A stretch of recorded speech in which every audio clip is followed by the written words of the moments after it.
మొదట ఈ ఎన్నికల తర్వాత తెలుగుదేశం అనేది నామరూపాలు లేకుండా పోతుందనేసి, కుప్పంలో వెంటనే చంద్రబాబు నాయుడు కూడా ఎన్నికలు జరిగిన వెంటనే ఓడిపోతాడనేసి, మేమందరూ కూడా కష్టపడి పనిచేసి జగన్మోహన్ రెడ్డి గారికి కానుగ్గా ఇస్తామని తెలియజేసుకుంటూ, ఇక్కడ చిత్తూరు జిల్లాలో ఎంపీ సెగ్మెంట్లో ఓటరు మహాశైలందరికీ పాదావందనం చేస్తూ, పోయినసారి కూడా నన్ను 1,37,000 ఓట్లతో మెజారిటీతో గెలిపించినారు.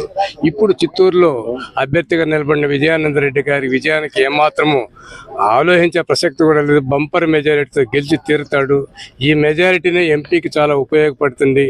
అదేవిధంగా 7 సెగ్మెంట్లోనే మేము 7 మంది ఎమ్మెల్యేలు కూడా వైకాపా తరఫున గెలిచి జగన్మోహన్ రెడ్డికి కానుక ఇస్తామని పత్రికా విలేకరులకు, మీడియాకు మీ ముందర నేను తెలియజేసుకుంటాను. జై జగన్. ఆంధ్రప్రదేశ్ సంక్షేమంలో నెట్టారని చెప్పేసి అంటున్నారు, మీరేమంటారు? సంక్షేమం అనేది వాళ్ళకి అర్థం తెలియదు తెలుగుదేశం. ఎందుకంటే వాళ్ళు ఎప్పుడు సంక్షేమాన్ని గురించి ఆలోచించాల. కుట్రలు, కుయుక్తులు, మోసాలతో చేసి చంద్రబాబుతో దొంగ ఓట్లతో గెలుచుకునే అలవాటు అయిపోయింది కాబట్టి అవి ఈసారికి జరగనీయకుండా చేస్తున్నాం కాబట్టి కుట్రలు సాగు. ఎందుకంటే కుట్రలో భాగంగానే నిన్నగాక మొన్న జగన్మోహన్ రెడ్డి దాడి చేసిన విషయం మీకు అందరికీ తెలుసు. ఇలాంటి వాటికి జగన్మోహన్ రెడ్డి ఎప్పుడూ భయపడ్డు.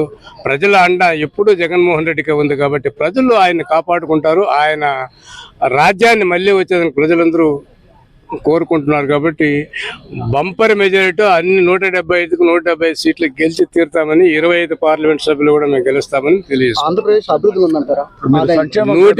అభివృద్ధి అంటే ఒకటి వాళ్ళ దృష్టిలో ఏమంటే మోసం చేసి డబ్బులు తీసుకొని బ్యాంకులు, ఎందుకంటే సుజనాథ్ చౌదరి 40 కోట్లు, రఘురామకృష్ణరాజు 9 కోట్లు, ఇంకొక సీఎం రమేష్ 30 కోట్లు, ఇట్లా ఈయన 130 కోట్లకి దొరికిపోయాయి చంద్రబాబు.